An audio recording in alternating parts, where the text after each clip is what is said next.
어떻습니까? 믿음의 명문 가문이 명문 가문이 되었으면 좋겠다는 마음들을 많이 갖죠. 우리 가정이 명문가가 되었으면 좋겠다.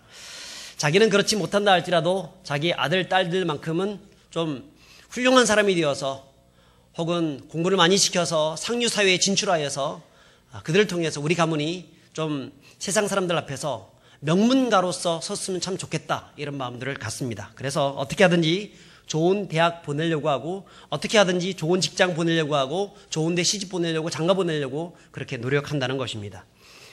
그렇게 해야 자기들이 가문이 명문가다, 그런 명가라는 이야기를 들을 수 있다고 생각합니다. 하지만 하나님이 세우신 믿음의 명문가는 그렇게 세워지지 않습니다. 우리 집안에 참 직업을 가진 사람들 중에서 사자가 아무리 많은다 할지라도, 혹은 재벌 기업에 총수가 나온다 할지라도, 장군이 나오고 변호사가 나오고 총리가 나오고 심지어는 대통령이 나온다 할지라도, 세상 사람들은 그 사람을 향하여서 명품 인생이다, 야, 저 집은 명문가다, 이렇게 말을 할지 모르겠지만 하나님은 그것에 전혀 관심이 없다는 것입니다. 오히려 하나님이 세우신 그런 믿음의 명문가는 다른 데 있습니다. 세상의 부와 명예, 어떤 권력, 그런 것들을 많이 가지고 있다고 해서 하나님이 관심이 있는 것이 아니고, 하나님의 관심은 어디 있느냐? 하나님의 관심은 하나님의 말씀을 듣고 하나님을 기쁘시게 해드리는 삶을 살아가고 있느냐? 여러분, 거기에 더 관심이 있는 겁니다. 그러므로 세상에 하나님의 관심이 있는 것이 아니라, 세상은 운행하고 통치해 나가시긴 하죠. 그런데 하나님의 관심은 세상이 아니라 교회에 있는 줄 믿습니다. 교회 성도들에게 있습니다. 왜? 자기 자녀에게 관심이 있지 어떻게 남에게 관심이 있을 수 있습니까? 도움은 줄 수 있고 세워줄 수는 있고 이끌어갈 수는 있습니다만, 내 직장에 있는 여러 동료들, 그 사람들 관심이 있습니다. 하지만 그들보다 훨씬 더 관심이 있는 것은 자기의 자식들입니다. 자기의 자녀들입니다. 더 관심이 있는 것입니다. 그러므로 주님의 관심은 어디 있습니까? 성도들에게 있습니다. 교회에 있습니다. 그래서 주님께서는 지금도 성도들이 명문가가 되기를 원합니다. 명품 인생이 되기를 원하시는 것입니다. 여러분들이 하나님이 기뻐하시는 명품 인생, 하나님이 기뻐하시는 명문 가문들이 되실 수 있기를 주 이름으로 축복합니다. 그러므로 오늘 우리는 이 가정의 달을 맞이하여서 어떻게 하면 하나님이 기뻐하시는 그런 명문가를 이룰 것인가, 명품 인생이 될 것인가에 대해서 한번 고민하며 결단하실 수 있기를 바랍니다. 오늘 본문에 보시면 우리가 21절부터 읽었지만 5장 1절부터 보시면 아담의 계보에 대해서 나열하고 있습니다. 아담의 계보가 어떻습니까? 아담에게서 시작해서 셋을 낳고, 아담이 930세를 살다가 죽었고, 셋은 에노스를 낳고 912년을 살다가 죽었습니다. 그렇게 누가 누구를 낳고 몇 세 살다가 죽었다는 표현들이 굉장히 지루할 정도로 이어지면서 나열되어지고 있습니다. 그런데 성경의 저자가 쭉 나열시켜 나가다가 갑자기 한 구절에서 딱 멈추고 있습니다. 성경은 우리에게 그냥 쭉 나열시켜 나가다가 한 사람을 주목하면서 이 사람을 봐라 라고 말씀하는 것처럼 한 구절에서부터 시작하여서 21절부터 24절까지 한 인물에 대해서 주목하여서 이야기하고 있습니다. 자, 그 사람이 누구입니까? 에녹이죠, 에녹. 우리 21절부터 24절까지 우리 합심해서 같이 한번 읽어보겠습니다. 에녹은 65세에 무두셀라를 낳았고, 무두셀라를 낳은 후 300년을 하나님과 동행하며 자녀들을 낳았으며, 그는 365세를 살았더라. 에녹이 하나님과 동행하더니 하나님이 그를 데려가심으로 세상에 있지 아니하였더라. 여러분, 에녹이 어떤 사람입니까? 죽지 않고 천국으로 들려 올림 받는 그런 사람이죠. 성경에는 딱 두 사람이 그런 사람이 있습니다. 한 명은 에녹이고 또 한 명은 엘리야죠. 엘리야. 우리가 그런 인생이 될 수 있다고 하면 얼마나 좋겠습니까? 그런데 그렇게 될 수도 있습니다. 예수님이 부활하시면, 우리가 살아있을 때 재림하시면 다들 산채로 이 에녹처럼, 산채로 엘리야처럼 공중으로 들림받게 될 그날이 있습니다만, 재림의 때가 언제인지는 아무도 모르죠. 아무튼 이 에녹이라는 사람은 살아있는 채로 하늘로 들림받은 사람입니다. 그런데 이 사람이 65세 때 무드셀라를 낳고 300년 동안 하나님과 동행하다가 365세가 되었을 때 그때 들림받았다라고 말씀을 하고 있습니다. 이것에 대해서 히브리서 11장 5절에는 이렇게 표현을 하고 있습니다. 믿음으로 에녹을 죽음을 보지 않고 옮겨졌으니 하나님이 그를 옮기심으로 다시 보이지 아니하였느니라. 그는 옮겨지기 전에 하나님을 기쁘시게 하는 자라는 증거를 받았느니라. 죽음을 보지 않고 옮겨졌다는 겁니다. 여러분, 죽지 않고 천국 간다는 것이 얼마나 큰 축복입니까? 우리 신방을 가다가 어르신들한테 여쭤봅니다. 어르신, 집사님 소원이 무엇입니까? 이렇게 물어보면 그냥 자는 잠에 그냥 죽었으면 좋겠다. 다 그런 이루어질 수 있기를 주의 이름으로 축복합니다. 자는 잠에 천국 갔으면 좋겠다. 고통 없이 천국 가는 것이 큰 소원입니다. 그래서 오복 중에서도 자기 명대로 살다가 명을 다해서 죽는 것, 고종명, 그것이 복이라고 얘기하지 않습니까? 명대로 살다가 자는 잠에 그렇게 죽는 것, 어떤 사고 나지 않고 병들어서 고통받지 않다가 그렇게 살다가 죽는 것, 그게 큰 복이라고 생각하고 그렇게 되기를 소망하고 있습니다. 그런데 이 에녹은 그런 복보다 훨씬 더 큰 복을 받았어요. 자는 잠에 죽은 것이 아니라 산채로 들림받아서 올라간 겁니다. 얼마나 놀라운 축복입니까? 근데 이 에녹이 어떻게 해서 이런 복을 받았습니까? 그는 옮겨지기 전에 누구를? 하나님을 기쁘시게 하는 자라는 증거를 받았느니라. 여러분, 여기서 이 증거를 받았다는 이야기를 잘 들어보십시오. 누구에게 증거를 받았을까요? 하나님께 증거받았습니다. 하나님이 인정했다는 겁니다. 그뿐 아니라 이 증거받았다는 얘기는요, 누구에게도 증거받았냐면 가족들에게 증거받은 겁니다. 저분은, 우리 아버지는, 우리 동생은, 우리 오빠는 하나님을 기쁘시게 해드리는 사람이야 라고 하는 그 증거를 받은 겁니다. 주변의 직장인들에게, 직장 상사에게, 후배들에게 인정을 받는 겁니다.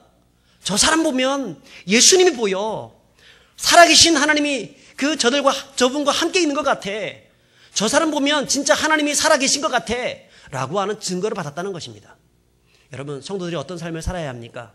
바로 사람들에게나 하나님에게나 우리 주변에 있는 우리 가족들에게나 나를 잘 알고 있는 그런 사람들에게 인정받는, 정말 하나님을 기쁘시게 해드리는 그런 사람이라고 인정받는 저 여러분들이 될 수 있기를 주의 이름으로 축복합니다. 자, 그런데 오늘 이 본문의 이 말씀을 가만 보게 되면 성경은 이것만을 말하지 않습니다. 오히려 죽지 않고 하늘로 들림받았다는 것이 우리의 다 로망이긴 하지만, 우리 다 그렇게 살고 싶긴 하지만, 그래 자는 잠에 죽고 싶기도 하고 고통 없이 세상을 살다가 행복하게 살다가 죽고 싶진 원하지만 그것보다 훨씬 더 큰 축복이 기다리고 있다고 얘기합니다. 그게 뭘까요? 그것은 믿음의 유산을 우리의 자녀들에게 물려줘서 나의 그 믿음의 유산이 자녀 손손 대대로 이어져 내려가는 것, 여러분, 그것이 더 큰 축복이라고 얘기하는 거예요. 죽지 않고 하늘로 들림받고 올라가는 것보다 훨씬 더 큰 축복이 내 믿음의 유산이 내 자녀들에게 계속적으로 이어져 가서 우리의 가문이 믿음의 명문가가 되어져서 정말 아름다운 그 믿음의 유산을 만들어내고 하나님께 영광을 돌리는 것, 그것이 훨씬 더 큰 축복이라고 말씀하고 있는 것입니다. 여러분, 에녹이 진짜 잘했던 것이 이것입니다. 오늘 아까 다시 그 본문을 가만 보게 되면 어떻습니까? 에녹이 65세에 무드셀라를 낳았습니다. 그리고 300년 동안 하나님과 동행했습니다. 그리고 365세 때 죽었습니다. 그런데 하나님과 동행했던 시간이 300년입니다. 그러면 나머지 65년이란 그런 기간이 있죠? 그 기간 동안에 하나님과 동행했다는 말입니까? 동행하지 않았다는 얘기입니까? 분명 성경에는 300년만 동행했다 그럽니다. 365년을 동행했다고 얘기하지 않고 300년을 동행했다고 얘기합니다. 그러면 65년의 기간 동안에는 그가 하나님을 모르게 살았습니다.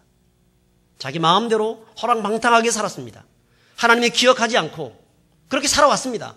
그런데 65세가 되었을 때 그때 엄청난 터닝 포인트가 있었다는 얘기입니다. 그래서 그때부터 하나님과 동행하기 시작했습니다. 그리고 나중에 365세가 되었을 때 들림받게 되었습니다. 자, 그렇다면 여러분 65세 때 무슨 일이 있었습니까? 아기 아빠가 된 겁니다. 요즘 말로 하게 되면 65세 때 아기 아빠가 되는 것이 그렇겠습니다만 그때 당시에는 굉장히 오래 살던 그런 시대였기 때문에 충분히 그때 아기 아빠가 될 수 있습니다. 그런데 여러분 65세가 되었을 때 아기 아빠가 되면서 그의 인생 가운데 어떤 충격적인 사건들이 있었다는 겁니다. 그게 뭘까요? 성경에는 전혀 기록되어 있지 않습니다. 그런데 학자들은 추정을 합니다. 추정하면서 충분히 가능성들을 얘기합니다. 여러분 영국의 주석학자인 매튜 헬리라는 분이 계신데 이분이 이 부분에 대해서 쭉 주석을 해나가면서 에녹은 어떤 사람이라고 얘기했냐면 선지자라고 얘기했습니다. 성경은 에녹을 선지자라고 얘기합니다. 그렇기 때문에 선지자였던 에녹이 하나님께서 행하실 일들에 대해서 자기의 자녀의 이름 속에 그 행하실 일들을 새겨 넣었다는 얘기입니다. 그래서 학자들은 특히 매튜 헬리 같은 경우에는 그 이름을 가지고 분석을 해나갑니다. 그때 어떤 일들이 있었을까? 여러분 여기서 에녹의 아들이 무드셀라죠. 무드셀라라고 하는 그 이름은 어떤 뜻이 있냐면 이런 뜻이 있습니다. 내가 죽는다. 그리고 창을 가졌다. 그리고 홍수를 보낸다. 그런 복합적인 뜻을 가지고 있는 것이 무드셀라라는 뜻입니다. 여러분 이것을 종합해보면 무슨 뜻이 되냐면 내가 죽으면 홍수가 온다. 내가 죽으면 심판이 온다. 이 뜻을 이 무드셀라라는 이름 속에 있다는 겁니다. 여러분 그러므로 65세가 되었을 때 이 에녹에 있어서 무드셀라라고 하는 그런 아이가 태어났을 때 아기 아빠가 되면서 그에게는 정말 충격적인 체험을 했다는 겁니다. 죽음이라는 것이 어떤 것인지 잘 모르는 그런 상황 속에서 어린 아이들만 하더라도 죽음에 대해서 잘 모르잖아요. 근데 죽음에 대해서 많이 경험해봤던 우리 어르신들 같은 경우에는 죽음이 무엇인지에 대해서 압니다. 그래서 두렵습니다. 이때 당시는 900세가 넘던 그런 나이를 오래 장수했던 그런 시대였습니다. 그러므로 죽음에 대해서 별로 생각하지 않고 지내던 그런 시대입니다. 그런데 죽음이 있다? 그리고 온 인류를 심판하실 날이 있다? 더군다나 그때 당시는 어떻습니까? 죄가 관영했던 그런 시대였습니다. 온갖 더럽고 추하고 악한 부조리들이 판을 치던 그런 시대였습니다. 그런 것들을 바라보면서 가슴을 치면서 안타까워했던 그런 시대였습니다. 그랬는데 죽음이라는 것을 보지 못했기 때문에 저렇게 교만해가지고 저렇게 하나님을 대적하고 헛된 짓을 저지르고 있는 저런 모습들을 바라보면서 가슴을 치고 있었는데 여러분 이 에녹이 무드셀라를 낳게 되면서 그에게 하나님께서 어떤 환상을 보여주시는지 혹은 어떤 그런 사인을 주시는지는 잘 모르겠습니다만 아니면 직접 나타나가지고 말씀하시는지는 모르겠습니다만 그는 이 아이가 태어나면서 충격을 받았다는 겁니다. 아, 심판이 오는구나. 아, 인생은 죽는구나. 아무리 오래 살아도 인생은 죽고 마는 거구나. 교만해서는 안 되는 거구나. 이런 마음들을 가졌다는 것입니다. 그래서 아예 이것을 항상 기억하면서 살아가기 위해서 자기 아들의 이름 속에 네가 죽으면 심판이 온다. 네가 죽으면 홍수가 온다. 이것을 분명하게 기억하게끔 하기 위해서 이름을 그렇게 지어버린 겁니다. 그래서 부를 때마다 무드셀라 무드셀라 이렇게 부를 때마다 그래 심판이 오지. 홍수가 올 거야. 그러면 정신 차리고 살아야지. 교만하지 말고 살아야지. 이런 마음들을 가졌다는 겁니다. 그렇기 때문에 300년 동안 그 이후 동안 계속해서 그가 하나님과 동행할 수 있었던 것입니다. 여러분 사람이 언제 정신을 차리게 될까요? 언제 정신을 차립니까? 맞았을 때 정신 차립니다. 맞아보면 정신이 듭니다. 심판당할 때. 그러므로 맞기 전에 돌아와야 하는데 많은 사람들이 맞고 난 다음에도 돌아오지 못하는 사람들도 있습니다. 하지만 맞고 난 다음에 돌아올 수 있다고 하면 그야말로 그것도 참 귀중한 일일 것입니다. 지혜로운 사람은 어떤 사람입니까? 하나님이 심판의 때가 있다는 사실을 기억하면서 살아가는 사람, 그런 사람이 지혜로운 사람이고, 그런 사람이 하나님과 동행하는 사람이고, 그런 사람이 하나님을 기쁘시게 해드리는 사람이 될 수 있는 것입니다. 에녹이 축복을 받았던 이유가 바로 그런 것입니다. 그리고 실제로 무드셀라가 죽을 때 홍수 심판이 왔습니다. 이것을 어떻게 알 수 있느냐? 제가 여러분들 잘 알기 쉽도록 도표로 이렇게 그려놨습니다. 에녹이 65세 때 무드셀라를 낳았습니다. 무드셀라가 187세에 라멕을 낳았습니다. 라멕이 182세에 노아를 낳았습니다. 자, 그러면 무드셀라의 나이 187세, 그 다음 라멕의 나이 182세, 노아의 나이 500세, 그 다음에 더하기 100년. 노아가 600세 됐을 때 그때 홍수가 났으니까 100년 더하게 되면 몇이죠? 969세 될 때입니다. 바로 이때죠. 969세 됐을 때. 그러니까 무드셀라가 죽을 때 심판이 난 겁니다. 홍수가 난 겁니다.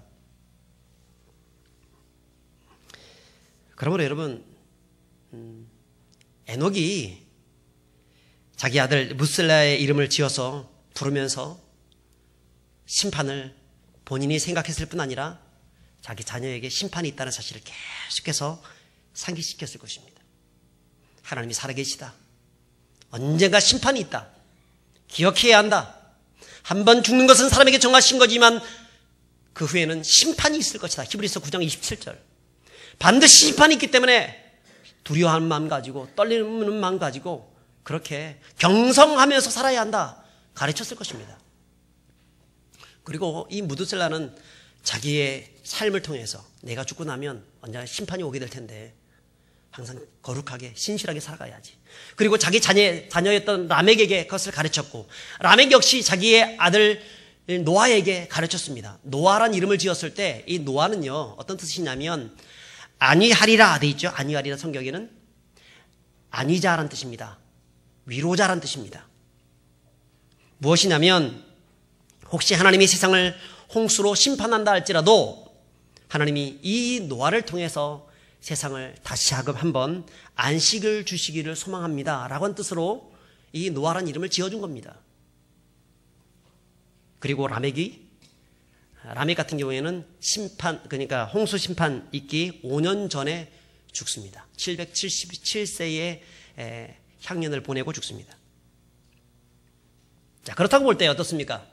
우리가 여기서 좀 한 가지 알 수 있는 것은 우리가 일반적으로 노아의 방주는 몇 명이 지었습니까? 일반적으로 몇 명이 지었다고 우리가 알고 있어요? 노아의 방주? 노아의 부부가, 그 다음에 셈, 함, 야벳이 있는데 그 부부가 해서 8명의 어른들이 이것을 지었을 것이다. 이렇게 일반적으로 알고 있습니다만, 자, 생각해 보십시오. 라멕이 홍수 심판 5년 전에 죽었습니다. 무드셀라는 홍수 직전에 죽었습니다. 당신은 가부장적 시대이고 당신은 3대, 4대, 5대가 한꺼번에 같이 살았습니다. 특히 누구와 함께 살았냐면 장자의 계보를 이어서 그 장자에 따라서 살았습니다. 무드셀라의 장자는 라멕이었고 라멕의 장자는 노아였습니다. 그 장자를 따라서 그렇게 살았기 때문에 어쩌면 무드셀라 할아버지, 그 다음 라멕 아버지, 그리고 노아의 가족, 그 가족들이 함께 노아의 방주를 지었을 것이라는 추정이 충분히 가능합니다. 900세가 넘은 무드셀라, 700세가 넘은 라멕이 함께 방주를 지으면서 자기의 증조부 대신 에녹, 그 에녹의 유언을 따라서 네가 죽으면 심판이 오기 때문에 깨어서 경성하여서 살아가야 한다는 그런 이야기를 들으면서 저들은 과연 하나님께서 언젠가 노아에게 찾아오셔서 이 백성들이 너무나 죄악이 관영하기 때문에 내가 세상을 심판하겠다고 했을 때 과연 하나님의 예언이 과연 그 말씀이 이루어지는구나. 할아버지 이 무드셀라를 통하여서 말씀하셨던 그 일들이 이루어지는구나 생각하여서 온 가족이 같이 합심해서 이 노아의 방주를 짓는 일들을 했다는 것입니다. 여러분, 이미 아주 오래전이었던, 그러니까 969년 전이었죠. 거의 1000년 전입니다. 1000년 전. 에녹이 무드셀라를 태어나고 난 다음, 태어나게 하고 난 다음에 거의 한 1000년 정도를 지나고 난 다음에 홍수 심판이 왔습니다. 그때 그 신앙의 계보가 이어져 나오면서 저들은 이 에녹은 이미 1000년 후에 어떤 일들이 이루어질 것이라는 사실들을 이 무드셀라를 통해서 예언하고 또 알고 계속해서 그 계보가 자녀들에게 이어져 가기를 바랬다는 것입니다. 그 결과가 무엇입니까? 노아의 방주죠. 노아의 방주.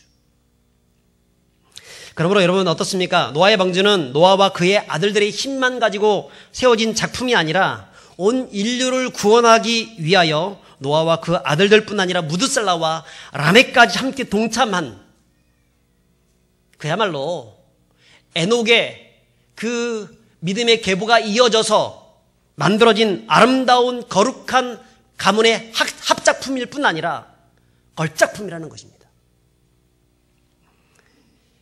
아마도 노아는 할아버지 무드셀라가 죽기 전에 이 방주를 완성해야 된다는 그런 생각들 때문에 열심히 만들었을 것입니다. 할아버지 무드셀라가 사람이 아플 수는 있지 않습니까? 병이 들어가지고 극극 넘어가게 되면 할아버지 지금 아직 방주가 덜 완성됐기 때문에 돌아가시면 안 됩니다. 그렇게 얘기했을지도 모르겠죠.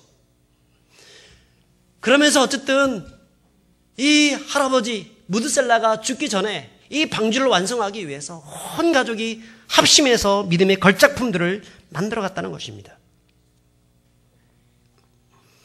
그리고 라멕 같은 경우는 5년 전에 죽었다 그랬죠. 이 방주가 완성되기 5년 전. 그러니까 얼마나 원통했겠습니까? 그동안 같이 자녀들하고 같이 이 방주를 만들어 왔는데 자기는 여러 가지 일들 때문에 일찍 죽어야 하다니. 그런 마음들 갖고 있었지만 하나님의 역사는 계속적으로 그 가문을 통해서 이루어져가고 있다는 것입니다. 여러분, 여기서 이 본문이 얘기하고 있는 것이 있습니다. 아주 중요한 포인트가 있는데 첫 번째 포인트가 무엇이냐면 그것은 신앙은 계속해서 전수되어야 한다는 것입니다. 한번 따라서 했으면 좋겠습니다. 신앙은 전수되어야 한다. 여러분, 신앙은 내 자녀 손들에게 계속해서 전수되어야 하는 것입니다. 신앙의 아름다운 유산이 바르게 전수될 때 노아의 방주라고 하는 걸작품이 만들어지게 되고 하나님은 그것을 통해서 세상을 변화시키고 세상을 구원하는 일들을 하신다는 것입니다. 여러분 어떠십니까? 조상적부터 물려오는 신앙의 유산이 무엇입니까? 우리 어머니, 우리 아버지가 믿음 좋은 권사님이시고 믿음 좋은 장로님이시고 집사님이신데 나의 신앙은 그 신앙을 제대로 전수시키지 못하고 그냥 썬데이 크리스찬, 나일론 크리스찬, 세속적인 크리스찬으로 내가 살아가고 있지는 않습니까? 그러면 나중에 네가 정말 신앙 안에서 신실한 믿음으로 살아가야 한다고 유언을 남겼던, 그렇게 간절히 바라고 기도했던 그 부모님 앞에서 우리 신앙이 얼마나 부끄럽고 나중에 천국 갔을 때 어떻게 얼굴을 들고 부모님을 대할 수 있겠습니까? 어떻게 하나님 앞에서 부끄럽게 우리의 얼굴을 들고 하나님을 대할 수 있겠습니까? 산업화 시대에서는 돈 번다고 신앙을 팽개쳤습니다. 요즘은 아이들 자식 공부시키고 또 그거 한다고 신앙을 내팽개칩니다. 공부가 더 중요하니 신앙생활은 졸업한 후에나 해라, 그렇게 말을 하기를 좋아합니다. 제가 신방을 다니면서 보니까 그동안 얼마나 많은 교회를 다녀왔습니까? 가는 교회마다 어르신들이 항상 고민하는 것이 무엇이냐면, 목사님, 우리 아들, 우리 딸들을 위해서 기도해 주세요. 우리 아들, 딸들 신앙생활 다시 회복할 수 있도록 위해서 기도해 주세요. 주일학교 때 교회를 다녔는데 중고등부 때 공부한다고 교회를 못 다니게 했더니 지금 아이의 신앙 팽개치고 자기 마음대로 저렇게 허랑망탕하게 살아가고 있습니다. 돌아오게 도와주세요. 기도해 주세요. 얼마나 많은 그런 기도 제목들이 올라오는지 몰라요. 그러기 전에 내 인생에 있어서 우리 자녀 교육을 시키는 데 있어서 가장 중요한 것이 신앙교육임을 기억하실 수 있길 바랍니다. 여러분, 세상은요, 조금 더 많이 공부한다고 해가지고 세상에서 더 성공하고 더 출세하는 게 아닙니다. 아시지 않습니까?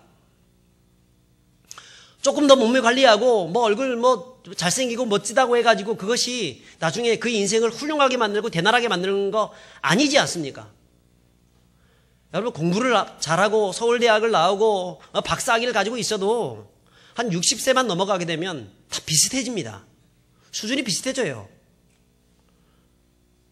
얼굴 아무리 뛰어나고 미모하고 건강하고 그렇게 해도 한 70세 정도만 넘어가게 되면 다 똑같아집니다. 예쁜 거 못생긴 거 없습니다. 그냥 다 똑같아지는 겁니다.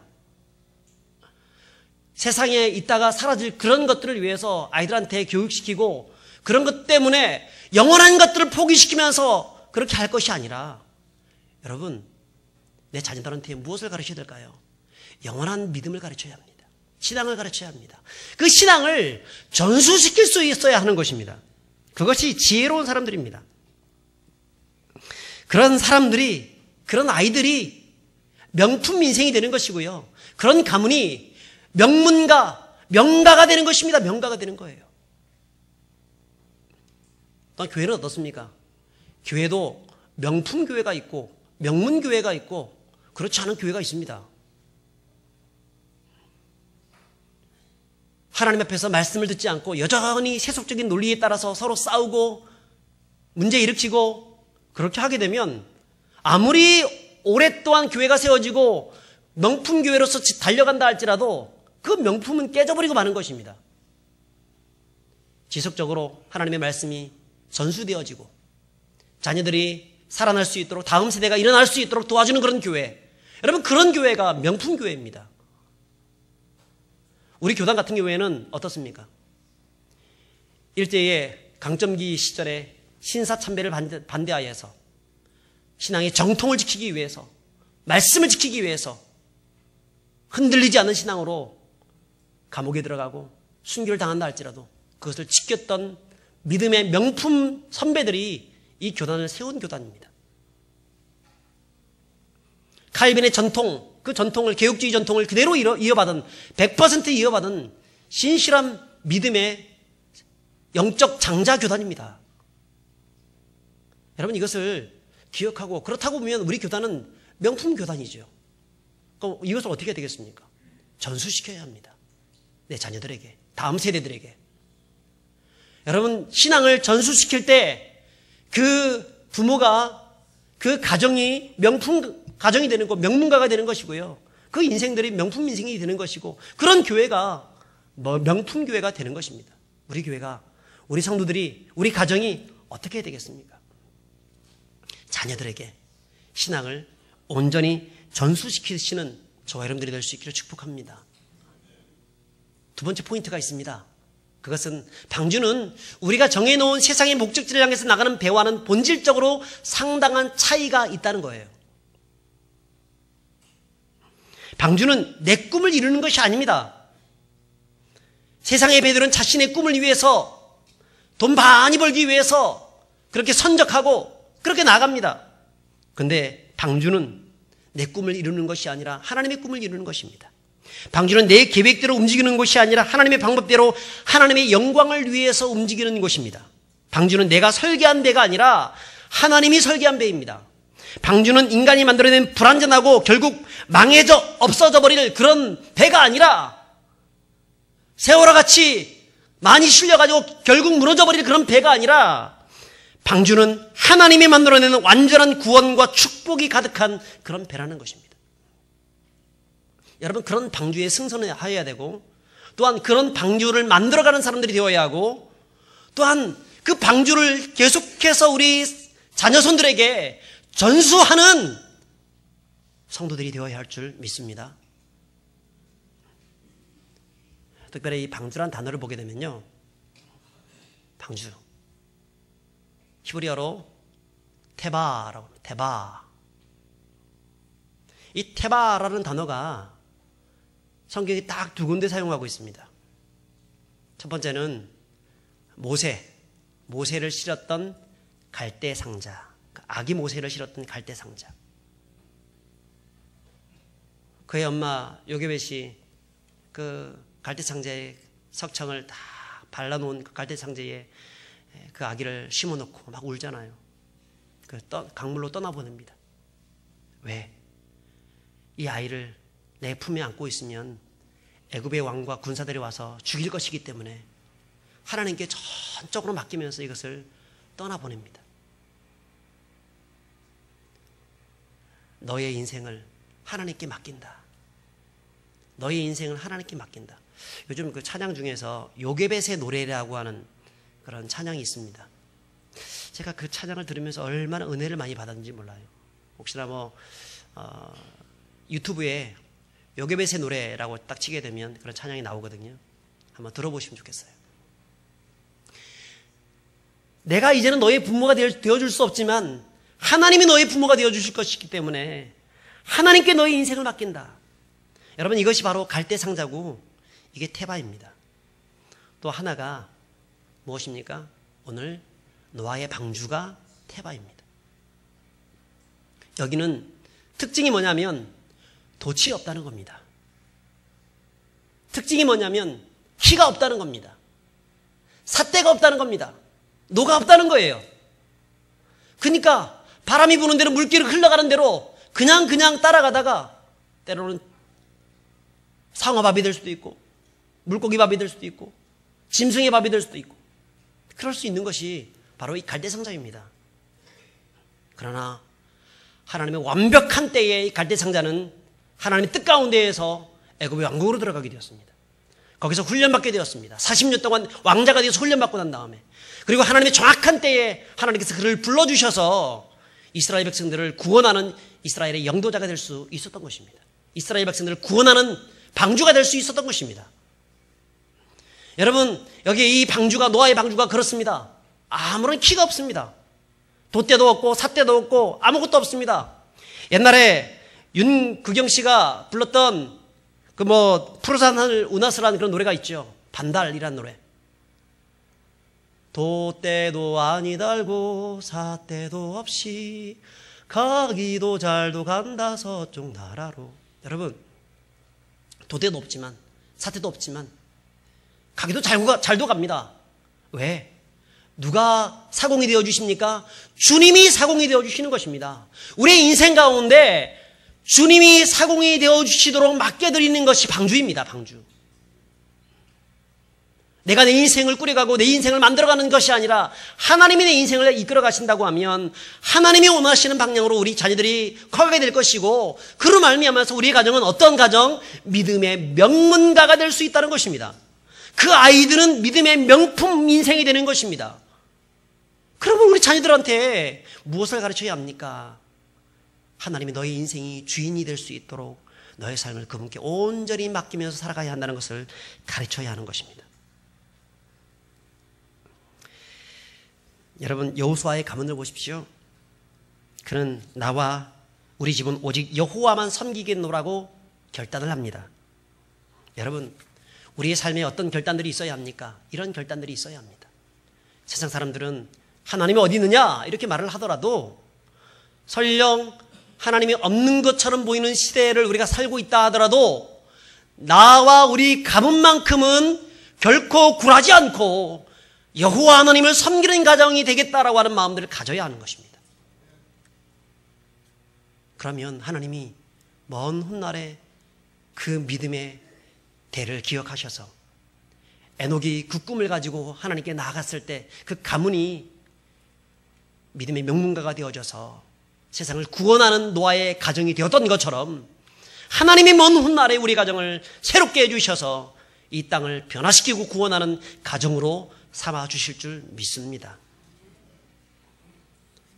말씀 내주면서 제가 한 분을 소개하려고 합니다. 이미 고인이 되셨지만 여전히 그분은 참 훌륭한 분이고 또한 미국에서는 이분에 대해서 굉장히 참 유력한 명문 가문으로 인정하는 그런 가문입니다. 한국인입니다. 이분은 중학교 때 축구를 하다가 축구공에 맞아서 실명이 왔습니다. 그 실명이 온 것 그것 때문에 그의 어머니 홀어머니였는데 어머니는 자신의 아들이 실명이 왔다는 것 때문에 너무너무 가슴이 아파서 소가리를 하다가 일찍 돌아가시고 말았습니다.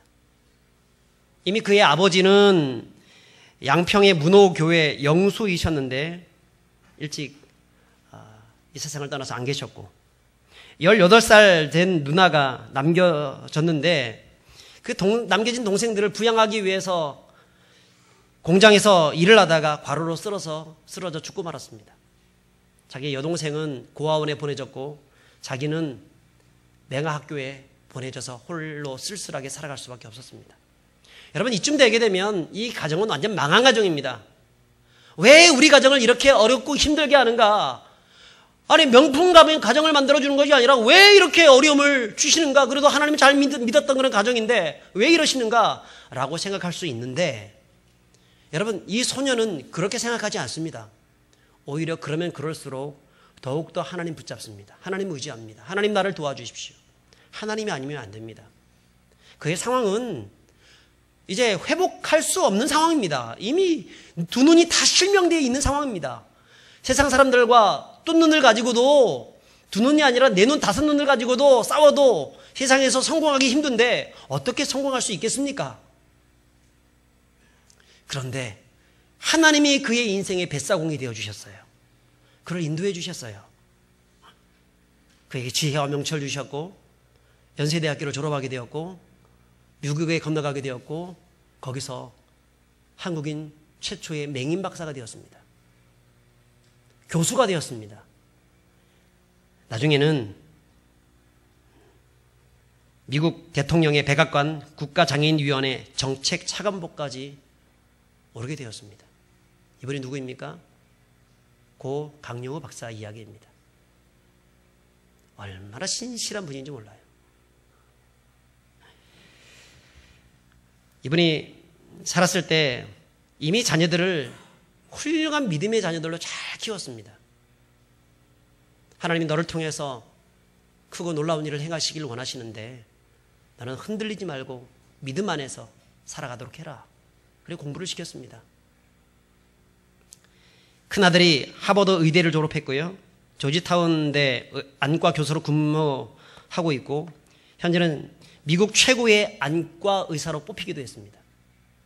둘째 아들은 미국 입법부 법률특별보좌관으로 일하고 있고 모두 다 자신의 믿음 안에서 하나님 나라를 위해서 하나님 영광을 위해서 하나님이 나에게 주어진 그 사명들을 감당하기 위해서 최일선에서 열심히 뛰고 있는 믿음의 명문가, 미국인들도 인정해주는 믿음의 명문가가 되었다는 것입니다.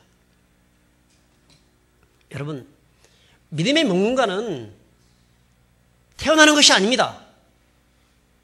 믿음의 명문가는 만들어지는 것입니다. 어려움이 오더라도 문제가 오더라도 하나님이 나를 결코 버리지 않는다라고 하는 그런 믿음을 가지고 끝까지 두 손, 두 발 주님께 전부 다 들고 하나님 나를 인도해 주시옵소서. 하나님 내 인생의 뱃사공이 되어 주시옵소서. 나의 모든 키를 내려놓습니다. 나의 모든 삿대를 내려놓습니다. 돛을 꺾어버리겠습니다. 하나님이 나의 방주가 되어 주셔서 이끌어 주셔서 하나님이 원하시는 모습으로 나를 인도하여 달라고 기도하는 그런 인생, 여러분 그런 인생을 명품 인생 만들어 주시고 그런 인생 가운데 그런 가문을 믿음의 명문가로 세워주시는 줄 믿으시기 바랍니다. 그러므로 여러분 기억하십시오. 하나님은 하나님의 말씀을 자녀들에게 바르게 전수해주는 그 부모를 기뻐하십니다. 세상이 흔들리고 사람들을 줄을 떠나고 헛된 망상에 빠지고 수많은 문제가 수많은 부조리가 우리 앞에 온다 할지라도 좌로나 우로나 치우치지 않고 흔들리지 않는 모습으로 오직 하나님을 바라보았던 여러분 에녹처럼 혹은 노아처럼 혹은 여호수아처럼 혹은 고 강용호 박사의 그 가정처럼 우리 인생을, 우리 가정을 어떤 가정으로 만들어 가야 되겠습니까? 하나님이 기뻐하시는, 하나님과 동행하시는 믿음의 명문가로 다 만들어 가시는 저와 여러분들이 될 수 있기를 주의 이름으로 축복합니다. 우리 함께